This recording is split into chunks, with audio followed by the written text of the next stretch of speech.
In today's relentless pursuit of success, it's easy to believe that giving your child a good life means providing material comforts, excellent schooling, and abundant opportunities. But in this drive to accumulate, to ensure every conceivable advantage, the question that often gets overlooked: what does your child truly need? For a child, a good life doesn't begin with what you bring home. It begins with the experience of you being home. Your child is not looking for good, comfortable, and better. They are looking for present, engaged, and attentive. If the rat race demands the sacrifice of your presence, your child will end up with more resources, but they will lack the most vital resource of all.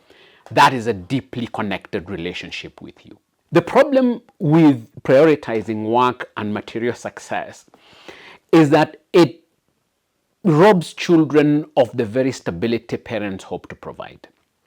Research shows that children need reliable, emotionally available parents more than they need access to high-priced activities or the latest toys. A study by the National Institute of Child Health and Human Development found that higher parental involvement, especially emotional and physical availability, was directly associated with positive behavioral outcomes in children. In other words, your child benefits more from a stable, consistent relationship with you than from any material comfort you could provide in your absence.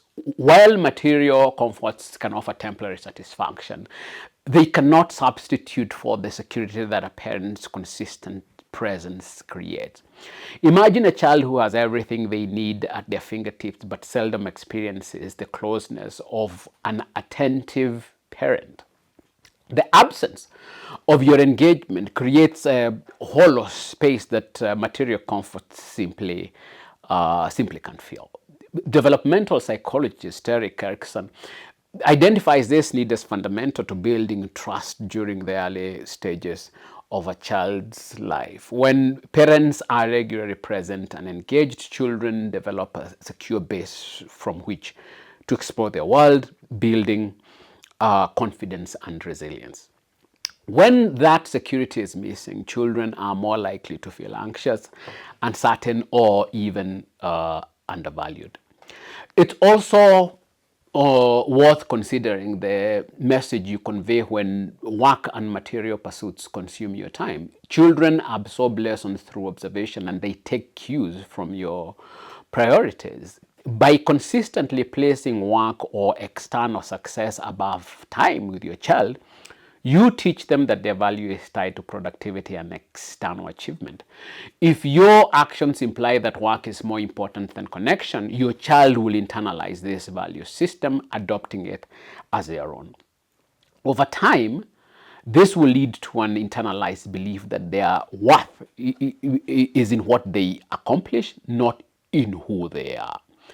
Now, consider the long-term implications of this dynamic. A child who grows up with a parent too busy providing will come to equate love with provision rather than presence, feeling as if they must earn affection or approval through achievement.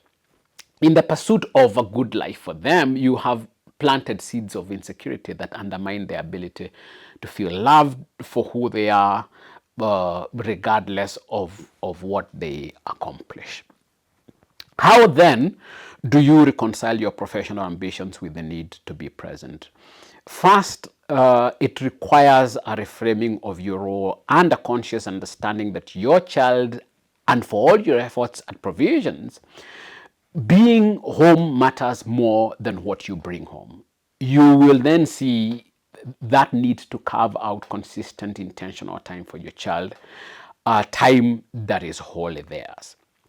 Do not confuse being able to provide with love. For your child, love isn't measured by the things you bring home, it's in time, attention, and care they receive. Your child doesn't need you to win every battle in the corporate world. They need you to be present in their lives for reassurance, for comfort, and for encouragement. Now, ultimately, remember your presence is the foundation of your child's security. You are their anchor, their unchanging constant. No accolade or achievement will ever echo as deeply as this simple assurance of knowing that when they need you, and they always do, you are present, not just as a provider, but as their parent. Thank you for your time. See you in the next lesson.